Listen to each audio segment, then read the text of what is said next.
Hi, everyone, and welcome to another edition of, I suppose this is just people getting things wrong on the interwebs, as my friend Bart K would say.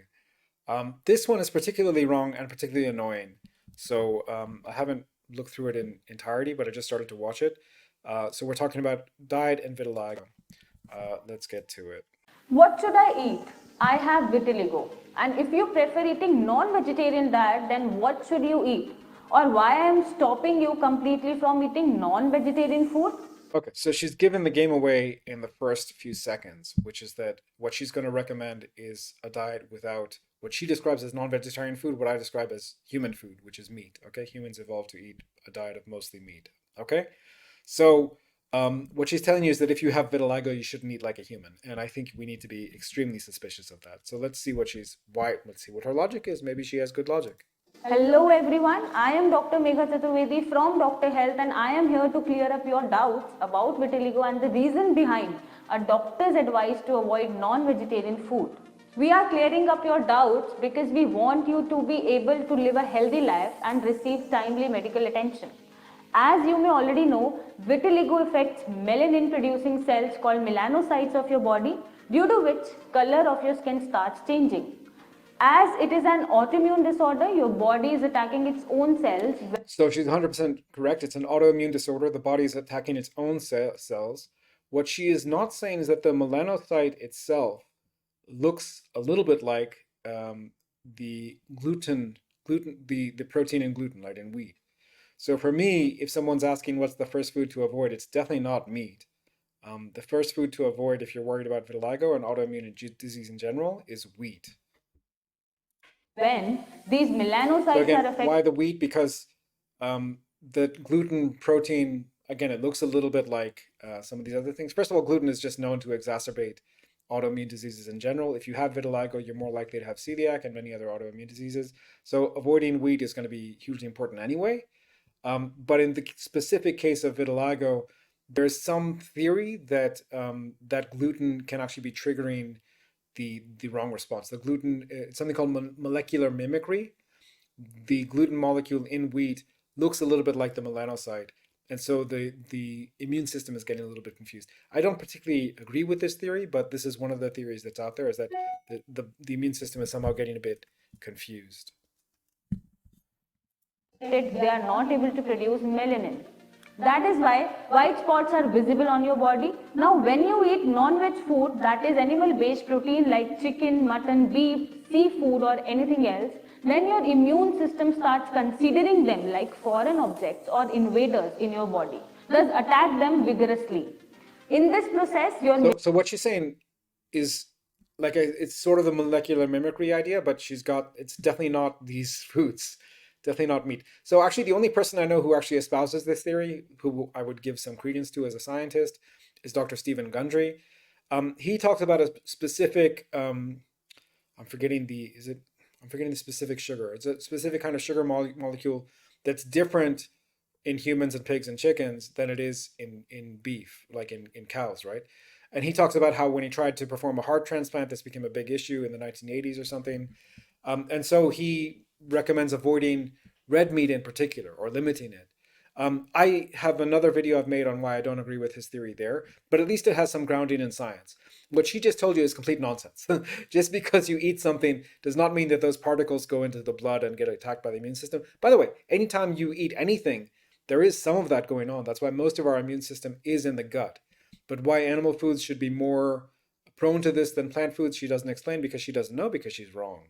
melanocytes gets hurt, loses its ability to produce melanin, resulting in white spots on your skin.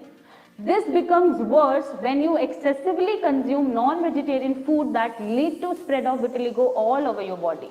So I haven't seen any evidence of that. In fact, myself included, you put people on a diet of almost exclusively meat, and the vitiligo goes away. In fact, in my particular case, if ever I'm not very strict. I'm not 100% adherent to the diets that I prescribe because I think people should be able to live their lives too, right? If you want whatever, a piece of bread or a glass of wine from time to time, I don't think that's a huge problem. But if I have problems and I want my vitiligo to go back down, I get extremely strict with a purely what you would call a pure non-veg diet, what I would call a diet of pure meat and eggs. Okay. That is why we as doctors prevent vitiligo patients from eating non-vegetarian food.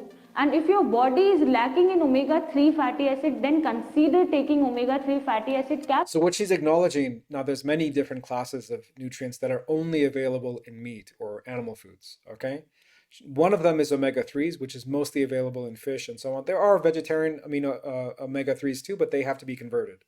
I've made another video about the difference between ALA and DHA and EPA and so on. I won't get into that here. But the point is that omega-3s are a certain kind of PUFA, polyunsaturated fatty acid, that are thought to be important. Actually, they're only important in the context of the ratio between omega-6s and omega-3s. And if you're eating too many plant fats, you're going to have too many omega-6s, and therefore you have to boost omega-3s. So she's acknowledging that. She's acknowledging that the diet she's giving you is not really nutritionally complete, and you're going to need to supplement it, and she's telling you to go and get a pill. So for me, like even if I didn't know anything, this section of the video would be a red line. Like I'm definitely not listening to a word this person says, because she thinks that pills are going to be as effective as food, and they're just not. Capsules that you can easily find in pharmacy store.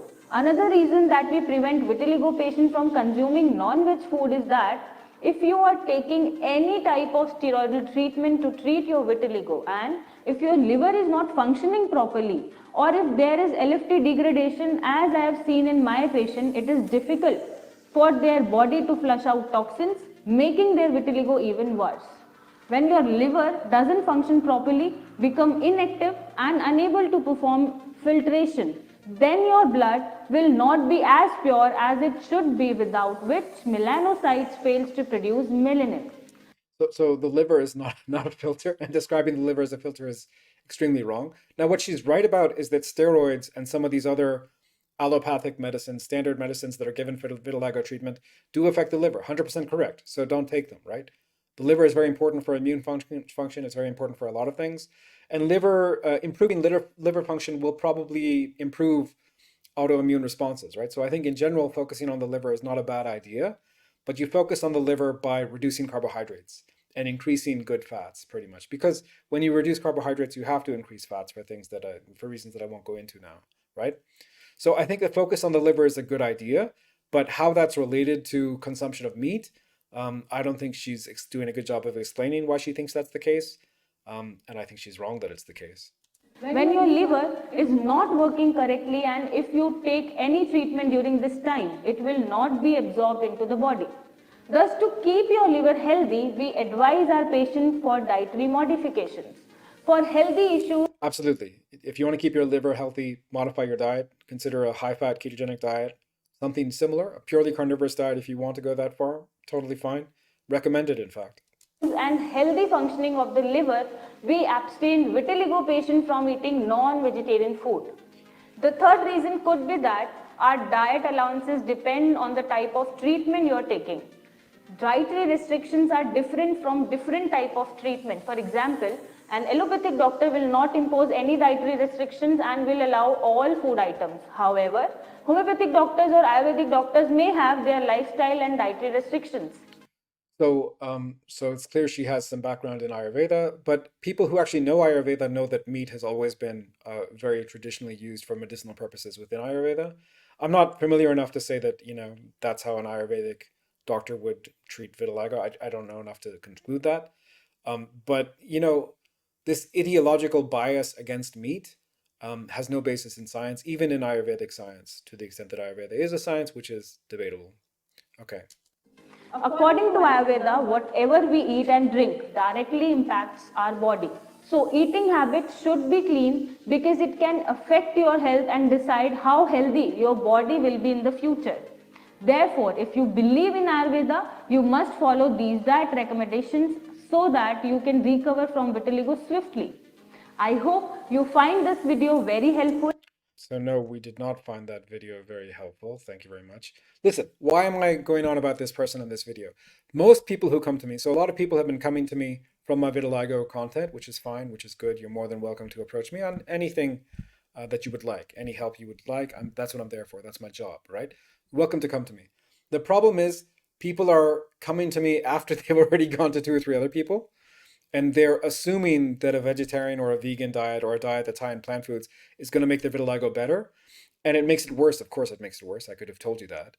And then they're coming to me, after the vitiligo is now spread all throughout their system. It's gotten really, really bad. They've been on steroids, they've been on all these things. And what was like one patch on maybe their elbow has now turned into whiteness on both arms, maybe on the face, on the legs, and so on. So just a cautionary tale. If someone is telling you that, standard diet for humans, which is a diet that's high in meat, is not acceptable for your condition, maybe have a think about that. Think about whether that makes any sense. Maybe consider that maybe what human evolution is telling us to do, which is to eat meat, is not a bad idea. On the other hand, what has she got right? I mean, she did mention the word inflammation somewhere in there.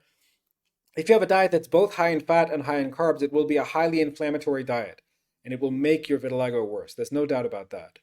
Now, the problem is, so theoretically, you could reduce fats, and in fact, I have seen this in some cases. You could go on a very low fat vegan diet, and you might see some improvement in autoimmune. That happens. I'm not saying that it doesn't happen, for sure. The problem comes in the long term because there are essential fatty acids, there are essential amino acids, there are nutrients that we need in animal foods that we just cannot get in plant foods. And as I mentioned when we were talking about omega-3s, pills are not going to suffice. Like, you cannot replace everything with a pill. Thinking that we can replace nutrients in food with pills is like part of modern hubris. Not to say that pills don't have a place, and even I take a pill or two from time to time, but it's not a replacement. It's over and above getting all the nutrients I need from food. And that's how you should see it too, right? So there's a number of things this person has said which to me are just red flags and should be avoided at all costs.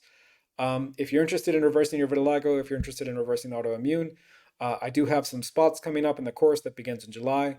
You can sign up by clicking the link below. Thanks, and I'll see you in the next one.